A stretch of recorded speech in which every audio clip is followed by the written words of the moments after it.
mana tauta, tautiesi, tautietes.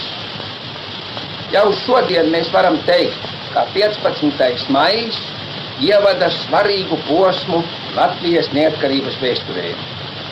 Šī diena apzīmē lielāko lūzumu Latvijas tautas gaitās kopš 1918. gada 18. novembra, kad tauta ieguva savu valsti. Šoreiz tauta ieguva pati sevi. Pati sevi tauta šoreiz ieguva. Mēs atkal esam vienoti, viena zemes dēli un meitas. 15. maijs liek pamatu jaunai nākotnei, par kuras iespējamību daudzi šaubījās, bet kuras nepieciešamību visi atzina. 15. maijs liecina, ka ticība un ilgas bija stiprākas par šaubām un svārstīšanos, bet 15. maijs ir tikai viena, tikai ārējā pazīme. Pazīme, kā ir lausts vecais naidu un nesaticības gars, kas draudēja iznīcināt Latvijas tautas veselīgās attīstības pamatus un pazudināt viņas neatkarības cīņas sasniegumus. Viena diena tomēr nevar grozīt to, kas attīstījies 16 gados. Nevar iznīcināt to ēku, kas būvēta uz 18. novembra pamatiem, iekšu šī ēkas celšanas gaitu nevarēja mūs vairs apmierināt. Vai 15. maijā ir noticis kāds brīnums, vai reālā dzīve nepazīst brīnumus. Katrā ziņā šī diena tomēr nesūsi vislielāko un viskrāšņāko. Attausis ir jauns gars, modies atkal tas gars, kas savā laikā palīdzēja likt mūsu valsts pamatus un kas palīdzēs tagad celt mūsu valsts ēku tā, kā tas atbilst šī jaunā un tomēr vecā gara gribai. Latviju tautas gars ir atmodies. Tautas gars ir atmodies. Latviju tautas griba ir izpaudusies. Latviju tautas gribai jābūt turpmāk jānotiek. Lai stipra paliek tautas griba, tautas ticība un paļāvība Latvijas nākotnē.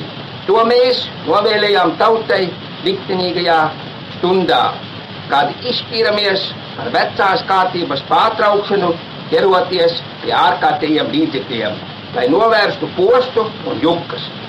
Tai brīdī mēs ticējām, kā mēs izpildam tautas gribu, bet šodien mēs zinām, ka mūsu ticība bija pareiza.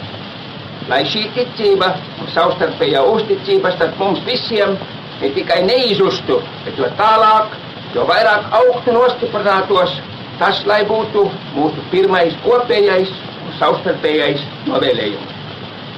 Pilsoņi un pilsones, Latvi dēli un meitas, tūkstošiem, 10 un 100 tūkstošiem jūs ar darbiem un vārdiem esiet apliecinājuši, kā jūs piekrītat. Šodien ir jau darba diena, jo jaunā valdība vakar izstājusies darbā, un viņa sajūt un zina, kā tauta tagad prasa darbu.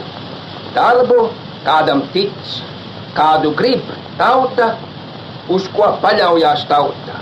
Darbu, kādam pati tauta tagad ir radījusi jaunus, labvēlīgākus apstākļus. Valdība nevēlās nekā cita, kā strādāt šo darbu un vadīt valsts vietas tā, kā to prasa tautas intereses. Mums priekšā grūts darbs. Tā mēs teicām liktenīgā stundā. Darbs, kas sakrājies ne tik vien pēdējās nedēļās vai mēnešos, bet darbs, kas gaida darītājus jau gadiem. Mums jāceļ Latvijas valsts. Mēs izcīnījām Latviju. Mēs dzīvojām Latvijā. Mēs strādājām savu darbu, bet mēs maz spējām strādāt pie tā, lai patiesi celtu un uzceltu savu valsti. Un taču šī valsts ir tas pamats, uz kura mēs dzīvojam. Bez valsts mēs neesam nekas. Savā Latviju valstī mēs augsim un iesim pretī pilnībai. Tādēļ valdībai jānostāda pirmā vietā rūpes par tautu un valsti, par valsts saimniecību, par valsts drošību un par kārtību valstī. Tautas un valsts lietas līdz šim izšķīra partijas, izšķīra savās egoistiskās interesēs, dažkārt negausīgās interesēs. Maz bija to, kam pirmā vietā stāvēja visa tauta un valsts. Tagad tas būs citādi. Valdības locekļi nav vairs partiju vīri. Tie visi ir savu arodu lietpratēji un visi bez izņēmuma pierādījuši savu prasmi, savus piedzīvojumus ilgadējā darbā. Visi pieredzējuši mūsu brīvības cīņas. Lielākā daļa, kā tieši kauju dalībnieki un Latgaliešu ordenis, grezno daudzu valdības locekļu krūtis. Tie zina, par kādu cenu Latvijas patstāvība ir iekarota, un tie apzinās, kā tautas ieguvumus jāsargā visiem spēkiem un pašaizliedzību.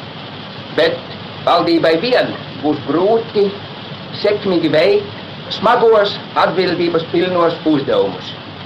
Tādēļ pirmā dienā mēs atkārtojam savu aicinājumu visiem, kam Latvija patiesi dārga, pielikt savu palīdzīgu roku, bet sevišķi mūsu nākotnes nesējai jaunātnei. Jaunātnei, mūsu nākotnes tīlai un drošumam. Katrs savā darbā, bet visi valsts darbā, visi palīgā valdībai.